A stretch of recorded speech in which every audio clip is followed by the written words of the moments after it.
जी बिस्मिल्लाहिर्रहमानिर्रहीम, अस्सलाम वालेकुम।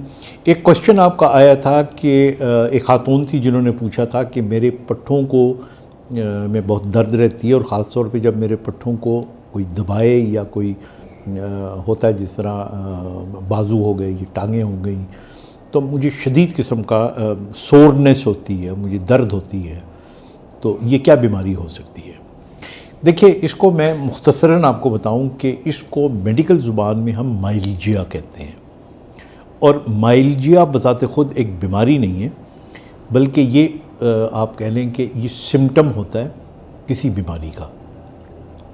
अब वो कौन कौन सी बीमारियाँ हैं जिनके अंदर माइल्जिया हो सकता है? माइल्जिया जो है ये एक्यूट हो सकता है और क्रॉनिक हो सकता है। एक्यूट का मतलब है कि फौरी तौर पे with in hours and days आपको ये सोरनेस ऑफ मसल्स हो। और अब इसकी जो मेन वजह होती है वो ओवर फटीग होती है।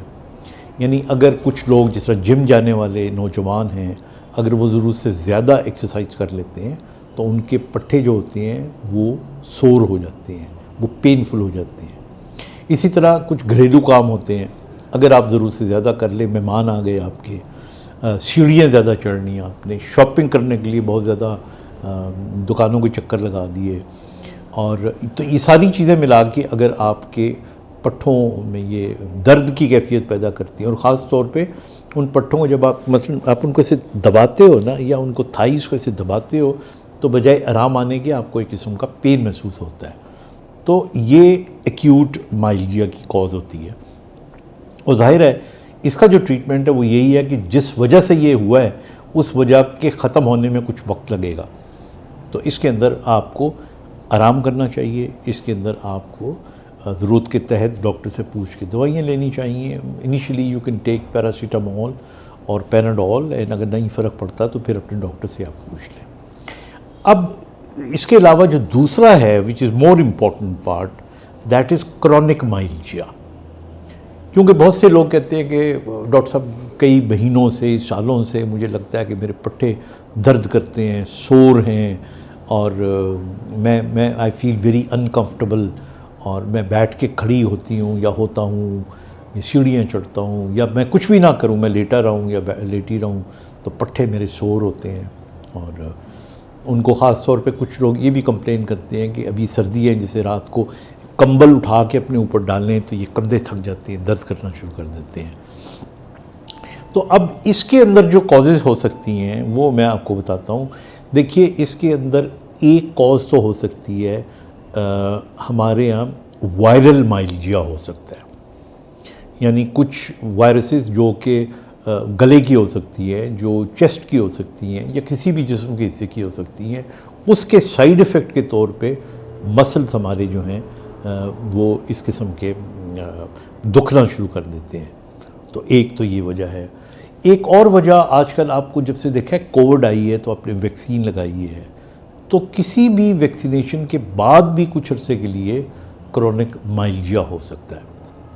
फिर इसी तरह हमारे यहाँ बहुत सी ऑटो इम्यून डिजीज़ हैं, जिनमें रूमेटॉइड आर्थराइटिस है, SLE है, या वगैरह वगैरह, मैं मोटे मोटे नाम नहीं ले रहा। तो वो जो ऑटो इम्यून बीमारियाँ होती हैं उनके अंदर भी माइल्जिया होने का इम्कान होता है। फिर हमारे यहाँ कुछ दवाइयाँ ऐसी हैं, और एक बड़ी कॉमन दवाई जो आजकल हम सब में से बहुत से लोग इस्तेमाल करते हैं, स्टैटिन। स्टैटिन होती है जो हमारी फैट्स को कम करने के लिए हम खाते हैं, हार्ट से बचने के लिए, बीमारी से बचने के लिए। तो स्टैटिन खाने वाले जो लोग होते हैं वो भी ऑब्ज़र्व करेंगे कि उनके पट्ठों के अंदर बग़ैर किसी वजह के ये माइल्जिया होता है। सो ये भी एक बहुत बड़ी वजह। फिर हमारे यहाँ कुछ और मेडिसिन्स हैं, मिसाल के तौर पे कुछ एंटीबायोटिक्स होती हैं। जब आप वो एंटीबायोटिक्स लेते हो तो उसकी वजह से आपके पट्ठों के अंदर सोरनेस आ जाती है। तो ये बहुत सारी वजूहात हो सकती हैं, लेकिन आप एक चीज़ ध्यान में रखें कि अगर आपको माइल्जिया हो रहा है तो it is very important to go to your doctor and find out कि कॉज क्या है। क्योंकि एक्यूट माइल्जिया में तो ठीक है, मैं नाम नहीं लेना चाह रहा, लेकिन मैं वैसे आपको बताता हूँ कि मैं पाकिस्तान जो क्रिकेट बोर्ड है उसका जो मेडिकल साइड है उसको मैं देखता रहा हूँ, और मुझे एक बहुत बड़े क्रिकेटर थे, तो उनको जब मैंने मुझे कहा गया कि इनको एग्ज़ामिन करें, ये बड़ी सुस्त हो रहे हैं, तो इसलिए हमने इनकी जो प्रैक्टिस है वो और ज़्यादा बढ़ा दी है ताकि इनमें चुस्ती आए।